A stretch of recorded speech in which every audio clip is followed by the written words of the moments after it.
नमस्कार, excellence learners के online classroom में आप सभी का स्वागत है।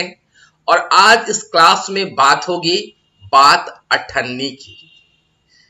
स्टूडेंट, बात अठन्नी की शीर्षक कहानी जो सुदर्शन के द्वारा लिखी गई है, आपके पाठ्यपुस्तक साहित्य सागर में संकलित है।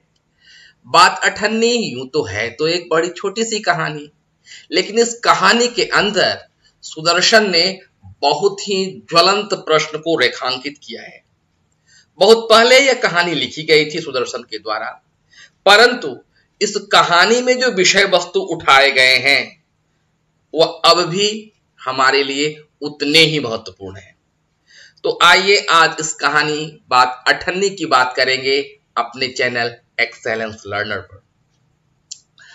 तो बच्चों, आप अपना पेन, पेपर और बुक लेकर रेडी हो जाइए। लाइन बाय लाइन मैं आपके सामने पढ़ूंगा और इसकी सटीक व्याख्या करने का प्रयास करूंगा। ठीक है, तो चलिए।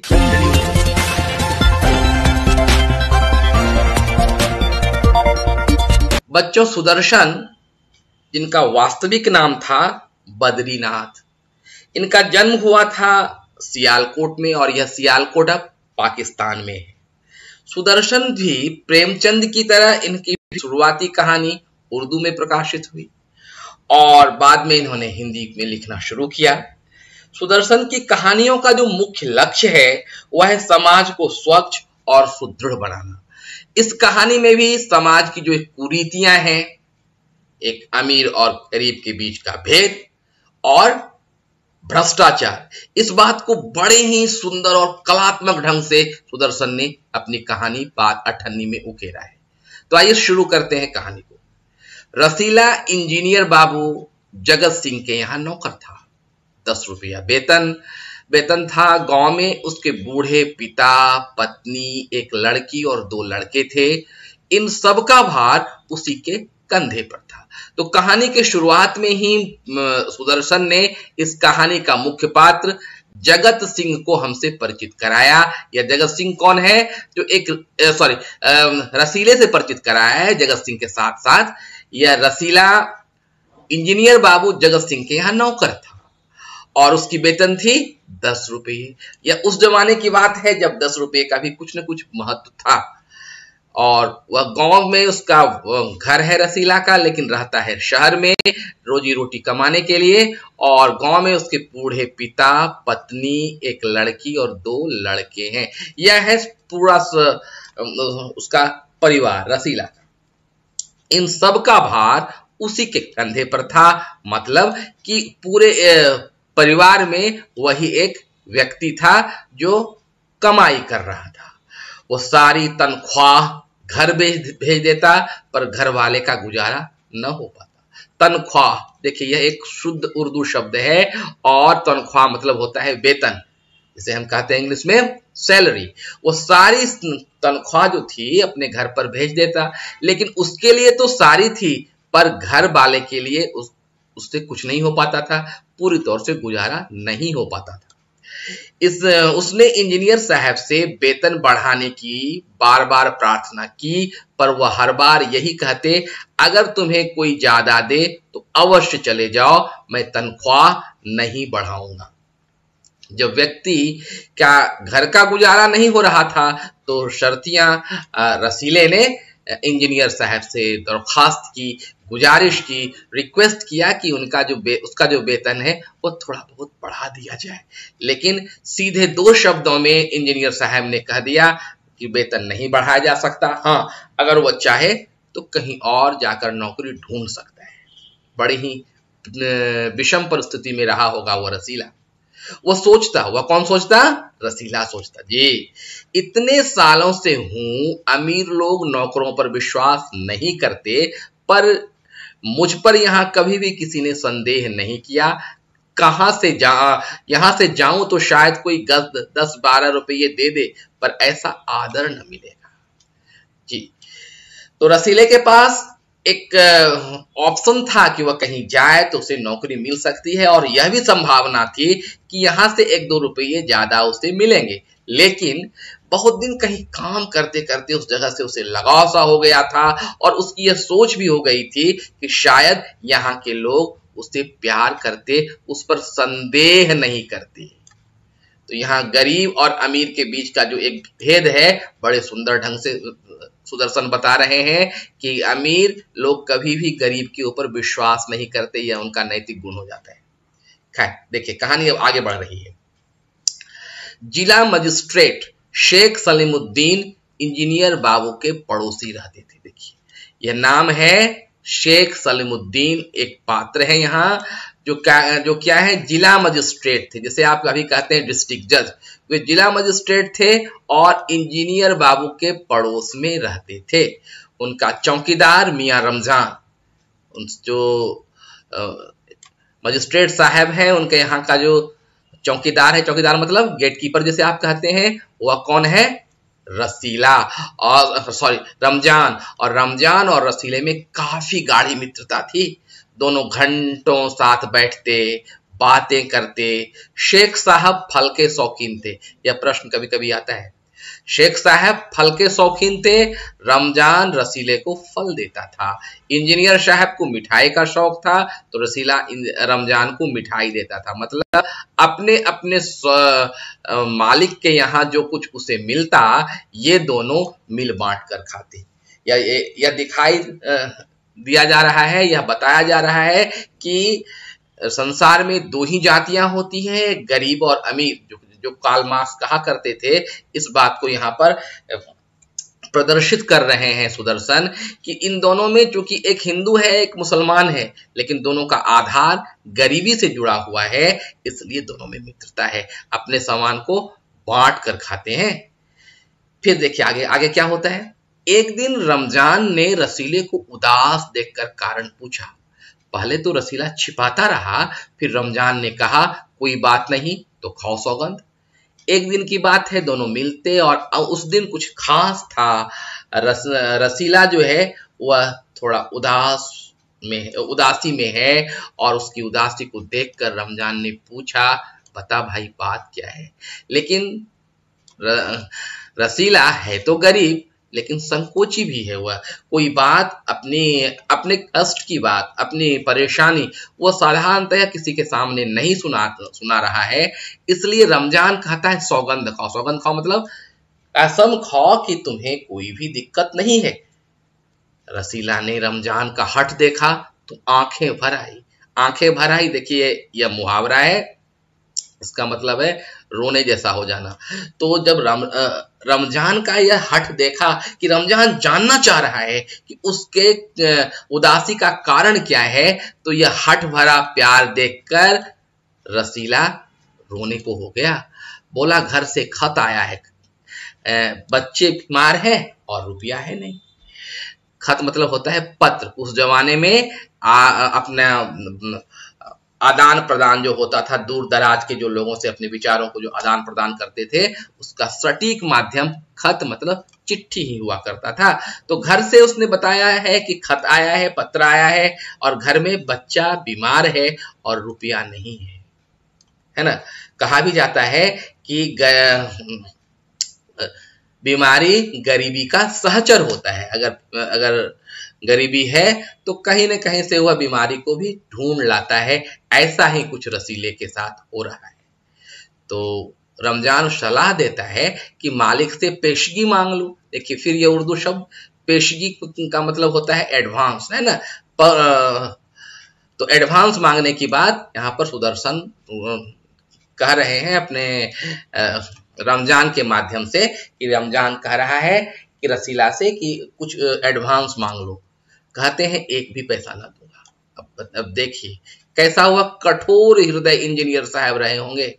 सामने में देख रहा है वह व्यक्ति जो उनके साथ एक भावनाओं से जुड़ा है, कहीं उनको छोड़कर जाने की उसे इच्छा नहीं है और मुसीबत में पड़ा हुआ है, लेकिन फिर भी इंजीनियर साहब ने दो टूक जवाब दे दिया कि एक भी पैसा नहीं दूंगा। रमजान ने ठंडी सांस भरी। ठंडी सांस भरना भी एक मुहावरा है, जिसे होता है अफसोस करना, एक उदासी की का भी यह प्रतीक है। तो रमजान ने ठंडी सांस भरी, वह भी उदास हो गया यह सुनकर।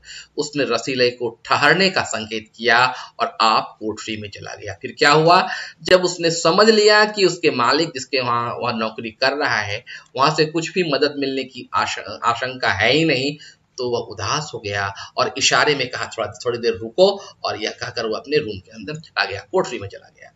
थोड़ी देर बाद कुछ रुपये रसीले के हथेली पर रख दिए। रसीले के मुंह से एक शब्द भी न निकला।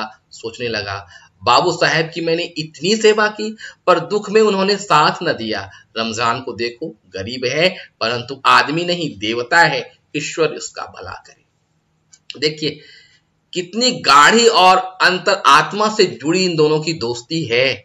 बिना कुछ मांगे रमजान ने सहायता कर दी रसीले की, है ना। वह गया घर के अंदर से और कुछ पैसे उसके पास बचे हुए थे वह निकाला और सीधे रमजान ने रसीले के हाथ पर रख दिया। बाबू और वह सोचने लगा, कौन सोच रहा है, रसीला सोच रहा है कि मैंने इंजीनियर साहब के यहाँ इतनी सेवा की, साथ नहीं दिया। लेकिन देखो रमजान गरीब भले है परंतु बड़े दिल का आदमी है और वह आज तो हमारे लिए ईश्वर के समान ही है, भगवान उसकी भलाई करे। यह दुआ दी किसने, रसीले ने। बिल्कुल सही कहानी के साथ आप चल रहे हैं। देखते हैं आगे क्या होता है। आगे रमजान रसीले के बच्चे स्वस्थ हो गए। अब रसीले का जो परेशानी थी, बच्चे बीमार थे और पैसे की मदद मिली, भगवान की कृपा से स्वस्थ हो गए। उसने रमजान का ऋण चुका दिया। ऋण मतलब कर्ज, जो कर्ज दिया था, बिना मांगे कर्ज दिया था, वह कर्ज उसने क्या किया, चुका दिया, है ना। केवल 8 आने बाकी रह गए थे। 8 आने मतलब 50 पैसे, 8 आने बाकी रह गए थे। रमजान ने कभी भी पैसे न मांगे, फिर भी रसीला उसके आगे आंख न उठा पाता। मतलब वह उसका ऑब्लाइज्ड हो चुका था, आंख नहीं उठा पाता, मतलब आंख नहीं मिला पा रहा था उससे, क्योंकि अभी भी वह उसका कर्जदार था। 50 पैसे उसके बकाए थे, हालांकि रसीले से कभी मांगे नहीं गए थे। आगे देखते हैं। एक दिन की बात है, बाबू जगत सिंह किसी कमरे में बात कर रहे थे। रसीला ने सुना इंजीनियर बाबू कह रहे हैं बस 500, इतनी रकम देकर आप मेरा अपमान कर रहे हैं। यहाँ पर घूस लेने मतलब रिश्वतखोरी की बात हो रही है और बाहर बैठा या रसीला सारी बातें सुन रहा है। हुजूर मान जाइए, आप समझे कि मेरा काम मुक्त कर दिया। रसीला समझ गया कि भीतर किसी रिश्वत ली जा रही, रिश्वत मतलब घूस, भ्रष्टाचार की बातें चल रही है। सोचने लगा रुपया कमाने का कितना आसान तरीका है। मैं सारा दिन मजदूरी करता हूं, तब महीने भर बाद 10 रुपये आते हैं। वह बाहर आया और रमजान को सारी बात सुना दी। ठीक है, तो इस तरीके से वो अपने आप के बारे में सोच रहा है कि मैं दिन भर ड्यूटी करता हूं, दिन भर काम में लगा रहता हूं, तब कहीं जाकर महीने के आखिरी में उसे 10 रुपये मिलते हैं। और यहाँ जो बड़े लोग हैं मिनटों में पैसा कमा रहे हैं, वो अंदर से एक प्रकार से विक्षुब्ध भी हो गया होगा। जो कुछ आदर था अपने मालिक के प्रति उसका, वो आदर सर्तियां कुछ कम हो गया होगा और उसने अपनी भावना व्यक्त की किसके पास जाकर, रमजान के पास जाकर। यही दो तो थे जो अपनी भावनाओं, अपने विचारों का आदान प्रदान करते थे। रमजान ने कहा, चूंकि रमजान के भी जो मालिक हैं क्या है, जिला मजिस्ट्रेट है, तो उसने कहा बस इतनी सी बात, हमारे शेख साहब तो इनके भी गुरु हैं। इनके भी गुरु हैं मतलब इंजीनियर साहब से बड़े घुसखोर हैं। आज एक शिकार फंसा है, 1000 से कम तय नहीं होगा। भैया गुनाह का फल मिलेगा या नहीं यह तो भगवान जाने, पर ऐसी ही कमाइयों से कोठी में रहते हैं और हमें कि परिश्रम करने से भी कुछ नहीं मिलता। बड़ा ही व्यंग से भरा, एक असंतोष से भरा एक बात यहाँ पर कहा है रमजान ने। वह क्या कह रहा है कि देखो मेरे यहाँ भी जो मालिक शेख साहब है ना, उनके यहाँ कोई आया है और आज 1000 रुपये से कम में तो बात बनेगी नहीं। एक हम हैं जो दिन भर मेहनत करते हैं फिर भी कुछ नसीब नहीं होता, और ये हैं जो रिश्वत कर लेकर आराम से अपने महलों में, कोठियों में रहते हैं। रसीला सोचता रहा, मेरे हाथ से सैकड़ों रुपये निकल गए पर धर्म न बिगड़ा। एक एक आना भी उठाता। आना जो है यह पैसे की एक इकाई है, एक पैसे जिसे कहते हैं ना, उस जमाने में उसे आना कहा जाता था। तो एक एक आना भी वह कहता कि मैं इतने पैसे का से काम करता हूँ, इंजीनियर साहब के यहाँ सामान खरीद के लाता हूँ, इसमें से एक एक पैसे भी अगर मैं बचा लेता तो शायद आज मेरे पास कुछ पैसे रहते। इतने में इंजीनियर साहब ने आवाज लगाई। रसीला दौड़कर 5 रुपए की मिठाई ले आया। हमने पहले ही देखा है कि इंजीनियर साहब मिठाई के बड़े शौकीन हैं और इस दोनों के बीच में यहाँ पर वार्तालाप चल ही रही थी कि आवाज आई, रसीला मिठाई ले आ।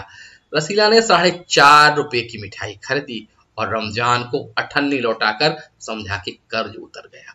बहुत दिनों से वह देख रहा था कि 50 पैसे का तो वह कर्जदार है रमजान का, तो आज उसने भी थोड़ी अपनी बुद्धि लगाई। 5 रुपये की मिठाई की जगह पर 4.5 मतलब 4 रुपये 50 पैसे 50 पैसे कम की मिठाई उसने खरीदी और वह जो 50 पैसा उसका बचा उसने रमजान को वापस कर दिया। उसे लगा कि उसका कर्ज चुक गया, कर्ज से उसे मुक्ति मिल गई। बाबू जगत सिंह ने मिठाई देखी तो चौंक उठे। यह मिठाई 5 की है हुजूर, 5 की है। रंगीला का रंग उड़ गया। रंग उड़ जाना मतलब चेहरे पर का भाव बदल जाना, है ना। रसीला का रंग उड़ गया। इंजीनियर साहब ने कहा, यह तो 5 रुपए की मिठाई नहीं लग रही है। बाबू जगत सिंह समझ गए। उन्होंने रसीला को फिर से पूछा। रसीला ने वही दोहराया। उसने रसीले के मुंह पर तमाचा मारा और कहा, चल मेरे साथ, जहां से लाया है। और इस तरीके से, जो चूंकि रसीला एक चोर नहीं था, पहली बार उसने कुछ ऐसा करने का प्रयास किया, इसलिए एक साधारण प्रश्न पर जगत सिंह का वह हड़बड़ा सा गया और उसके चेहरे पर जो रंग उड़े, उस चेहरे को जगत सिंह ने, इंजीनियर साहब ने अच्छे ढंग से समझा। 2-4 तमाचे लगाए और कहा, चल जहां से मिठाई लाया है उससे पूछता हूं। हुजूर झूठ कहूं तो? रसीला ने अपनी बात पूरी भी नहीं की थी। इंजीनियर बाबू चिल्लाए, अभी सच और झूठ का पता चल जाएगा, अब सारी बात हलवाई के सामने ही कहना। मतलब यह झूठ कहूं तो कहने के माध्यम से रसीला बताने का प्रयास कर रहा था कि हुजूर मैं इतने दिनों से आपके यहाँ हूँ, ये गलती मैंने नहीं की है, मैं झूठ नहीं कह रहा हूँ। लेकिन इंजीनियर साहब भी आज बड़े अडिग थे, अड़े हुए थे और वे रंगीला को लेकर हलवाई की दुकान पर जाना चाह रहे थे।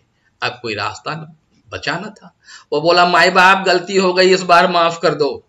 इंजीनियर साहब की आंखों से आग बरसने लगे। देखिए, फिर मुहावरे का प्रयोग बड़ा सुंदर भाषा में लिखे हैं सुदर्शन ने। आंखों से आग बरसना मतलब गुस्सा हो जाना। लग रहा था कि उनके आंखों से आग बरस रही, उनकी आंखें लाल हो गई थी, गुस्सा में आ गए थे। उन्होंने निर्दयता से रसीले को खूब पीटा, फिर घसीटते हुए पुलिस थाने ले गए। सिपाही के हाथ में 5 का नोट रखते हुए बोले, मनवा लेना, लातों के भूत बात से नहीं मानते। यह भी एक प्रकार की एक कहावत है। उन्होंने एक तरीके से थानेदार को घूस देते हुए कहा कि इसको पीटकर मनवा लेना, क्योंकि अगर पीटोगे तो यह सारी बातें बता देगा। देखिए, अपने 50 पैसे के लिए 5 रुपये खर्चा कर रहा है यह इंजीनियर। कितना अजीब किस्म का यह मनुष्य है। दूसरे दिन मुकदमा शेख सलामुद्दीन के कचहरी में पेश हुआ। वही शेख साहब जो पड़ोस में है इंजीनियर साहब के, वे चूंकि जिला के हैं जज, उनके ही कचहरी में पेश हुआ, मतलब एपियर हुआ यह केस। रसीला ने तुरंत अपना अपराध स्वीकार कर लिया। उसने कोई बहाना न बनाया। चाहता तो कह सकता था साजिश है। साजिश मतलब कंस्पिरेसी, मतलब किसी ने जानबूझकर उसे फंसाया है। साजिश उर्दू शब्द है। मैं नौकरी नहीं करना चाहता, इसलिए हलवाई ने से मुझकर फंसा रहे हैं, पर एक और अपराध करने का साहस नहीं जुटा पाया। साधारणतः क्या होता है इस परिस्थिति में, नौकर अब लगा देते हैं आरोप कि मालिक ने मुझे जानबूझकर फंसाया है। लेकिन एक गलती तो वह कर चुका था, दूसरी गलती करना नहीं चाहता था। इसलिए रसीले ने सीधे तौर पर अपराध स्वीकार कर लिया। हाथ जोड़कर बोला, हुजूर मेरा अपराध है, इस बार माफ कीजिए, फिर गलती नहीं होगी।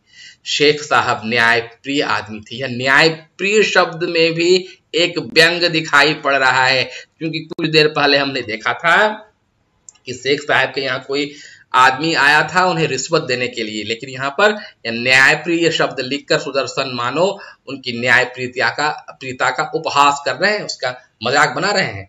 उन्होंने रसीले को 6 महीने की सजा सुनाई और रुमाल से मुंह पोछा। यह वही रुमाल था जिसमें एक दिन पहले किसी ने 1000 रुपये बांध कर दिए थे। यह उनके भ्रष्टाचार का प्रतीक था।